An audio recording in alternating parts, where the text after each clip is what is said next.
ہندوستان کی جو روح ہے وہ ابھی باقی ہے، ابھی زندہ ہے. جس طرح ششٹی نے اور کوشک نے بہادری سے وہاں پر جا کے دورے کیے اور کیا، وہ مسلمان نہیں ہیں. اور یہ ثابت کرتا ہے کہ ہندوستان کی روح میں وہ ایک پارٹ بہت بلندی سے ابھی زندہ ہے، جو اس ہماری جو کلچر ہے اس کے لیے جد و جہد کر رہا ہے. تھوڑی سی شرمندگی بھی ہوتی ہے کہ آج آپ سب پترکار موجود ہیں، لیکن وہ پترکار جن کو ہندوستان بڑے پیمانے پہ پڑھتا ہے اور سنتا ہے، بڑی بڑی نیوز چینلز ہیں، وہ ندارت ہیں. یہ بھی درشاتا ہے کہ کس طرف یہ ملک بہکنے کا اندیشہ رکھتا ہے. بہت باتیں اس میں لکھی گئی اور بہت باتوں کا وورن خاص کر یہ دو بچوں نے کیا، اور ہمارے ساتھ جو بزرگ تھے، ایکٹیوسٹ تھے، انہوں نے کیا. اس سے شرمندگی کہیں، اپنا سر ندامت سے جھکا لیں، یا اس کو کس طرح سے بیان کیا جا سکتا ہے، اس کے پاس میرے پاس الفاظ نہیں ہیں. لیکن سوال یہ ہے کہ یہ رپورٹ آ گئی ہے اور آپ لوگ سب سنجیدہ لوگ ہیں، تو آگے کیا کیا جائے؟ کیا آج کی میٹنگ کے بعد آپ لوگ اپنے گھر چلے جائیں گے، یہ بچے پھر ایک اور رپورٹ پیش کر دیں گے اور اتراکھنڈ کے حالات وہی رہیں گے؟ یہ صرف اتراکھنڈ تو پہل ہے، جیسے ہرش نے بتایا. انہوں نے تو اپنی پوری زندگی جد و جہد میں لگائی ہے، جس کا لفظ جہاد بھی استعمال کیا جا سکتا ہے.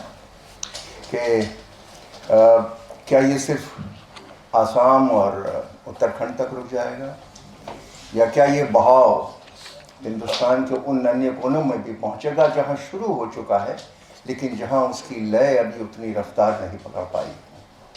یہ بھی ایک سوال ہے.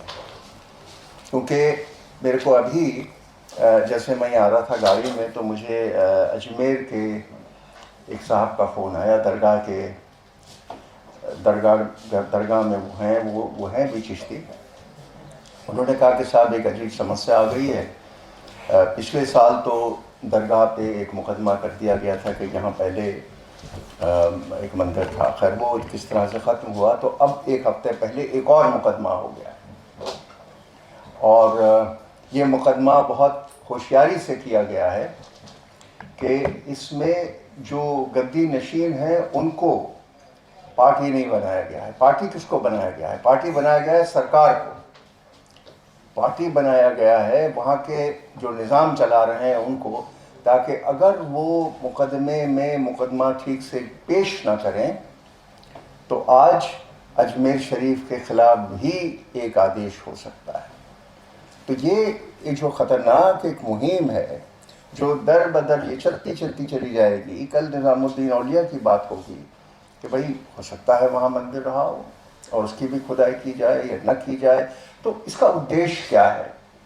ایتھنک کلینزنگ یا ریپڈ اور بڑے پیمانے پہ لا اینڈ آرڈر جو ہم سب کو امپیکٹ کرے؟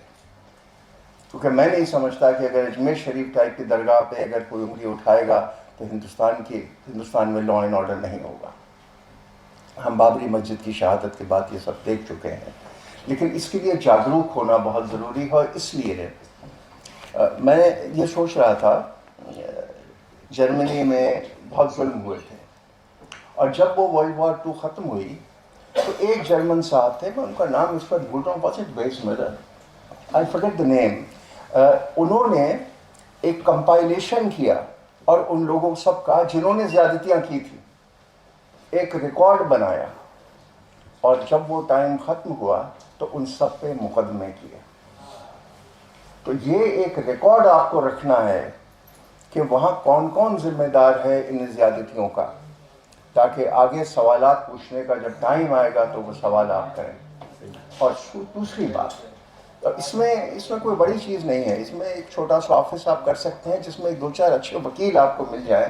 اور وکیل اس لیے آپ کے لیے ضروری ہیں کہ جب کوئی مقدمہ کسی کے اوپر ہوتا ہے تو اس کو ڈیفینڈ کرنے کے لیے اس آدمی کے پاس سرمایہ نہیں ہے.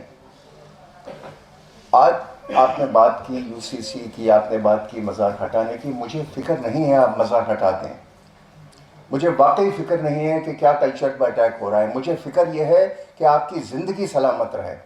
مجھے فکر اس چیز کی ہے کہ جب آپ کے بچے اسکول جائیں تو وہ ٹھیک سلامت واپس آئیں. مجھے فکر اس چیز کی ہے کہ جب وہ بچہ 12ویں کلاس پاس کرے تو وہ اس لائق رہے، اس کانفیڈنس کا رہے کہ وہ دلی آ کے کالج میں ایڈمیشن پا جائے. ہمیں ان چیزوں پہ دھیان دینا ہے، اور اس لیے اپنے بچوں کا، اپنی مہیلاؤں کا، اپنے بزرگوں کا پروٹیکشن ضروری ہے. آپ جو اتنی بات کر کے گئے، آپ کی عمر دراز ہے، کہ آپ کب تک یہ جہاد لڑیں گے؟ یہ کب تک آپ لڑائیاں لڑیں گے پروٹیکٹ کرنے کے لیے؟ تو ہمیں وہ نوجوان نسل چاہیے جو مقدمہ لڑنے کے لیے سکشم ہے، جو پولیس سے جرح کرنے کے لیے سکشم ہے، جو پرشاسن کو جاگروک کرنے کے لیے سکشم ہے. یہ تو آپ کی بات کون سنے گا؟ یہ کتاب آپ نے لکھ دی، یا پھر ہم لوگ سب گھر چلے جائیں گے اور یہ مسئلہ ختم ہو جائے گا، نیشنل اخبار میں رپورٹ تک نہیں آئے گی. تو آج اس چیز کو اگر ہمیں کسی طرح سے ایک ڈائریکشن دینا ہے تو یہ بہت ضروری ہے. اور سب سے بڑی بات یہ آپ لوگ جو موجود ہیں کہ اس کو اتنا پرکاشت کریں اور لکھیں، اور آپ سب اخباروں میں لکھیں کہ کیا حالات ہیں وہاں، کیا حالات ہیں آسام میں، کیا حالات ہیں اجمیر میں یا مدھیہ پردیش میں. میں نے کل ٹی وی میں وہ جو آج کل واٹس ایپ آتے ہیں اس میں دیکھا کہ عیسائی پادری کو مل کھلا دیا گیا کہ یہ تو کنورژن کرتے ہیں. میں نے وحشی پن کی انتہا اگر ہو سکتی ہے تو وہ ہم دیکھ رہے ہیں. تو انسان یہ کیوں کرتا ہے؟